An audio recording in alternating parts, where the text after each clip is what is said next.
This is YSM Sports Media. Want to thank you for all your love and support. Really appreciate it. We wouldn't be able to do this without you. Go ahead and hit that subscribe button right now and click the notification button for all future content. A guy around your weight, Felix Verdejo, got stopped by Nakatini. Bro, that fight was crazy.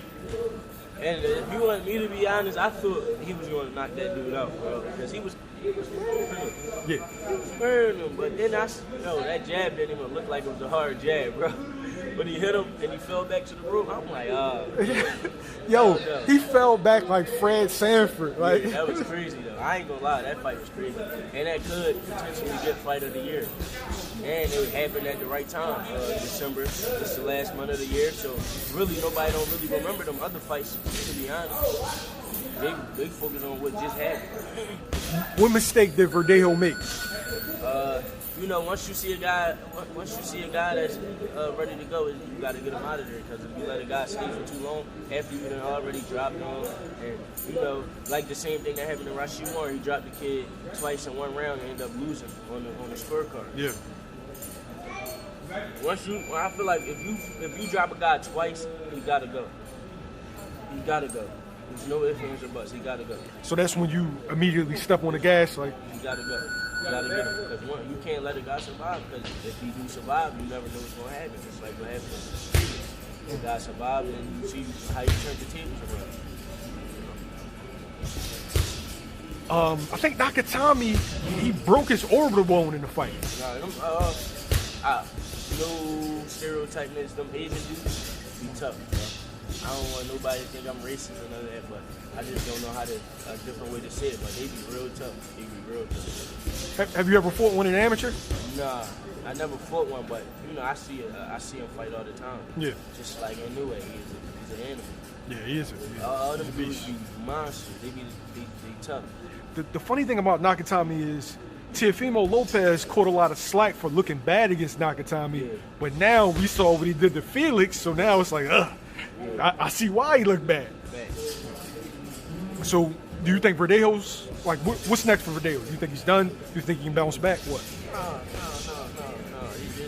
He just made a mistake by letting him survive. It happened. It's boxing, so only thing he could do is rest for a little bit, get his body back right, get back in the gym, work, and he could possibly bring himself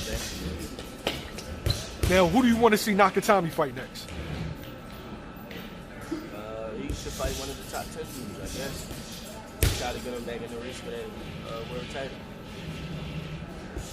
Now, would you attribute the knockout to more exhaustion? Because you felt like it wasn't a big shot. Yeah, it wasn't. I don't know if it was, but sometimes it don't look like it, but it do big. It didn't look like it to me. So it could have been exhaustion for being in there for the long rounds, and after he done threw all the power shots and things like that, and you get caught. And once you tired, when you get caught, anything can hurt. Chris Colbert, stoppage win over, I forget the kid's name. What'd you think of the performance? Great performance. He got a knockout, 11th round. Listen, he did what he had to do. Kid wasn't supposed to be in there with him. He got him up out of there.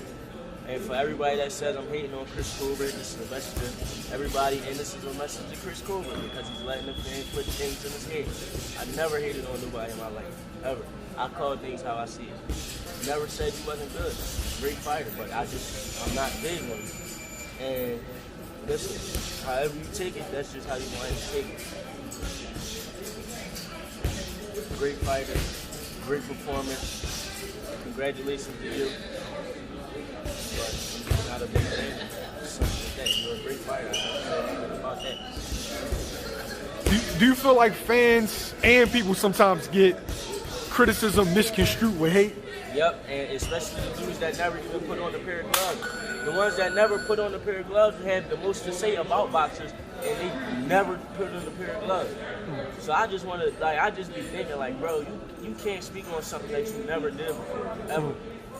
They be talking so crazy, and I be like, damn, just imagine you in the ring with one of the dudes you talking crazy about. It don't even gotta be me. It could be anybody that really put their life in the boxing.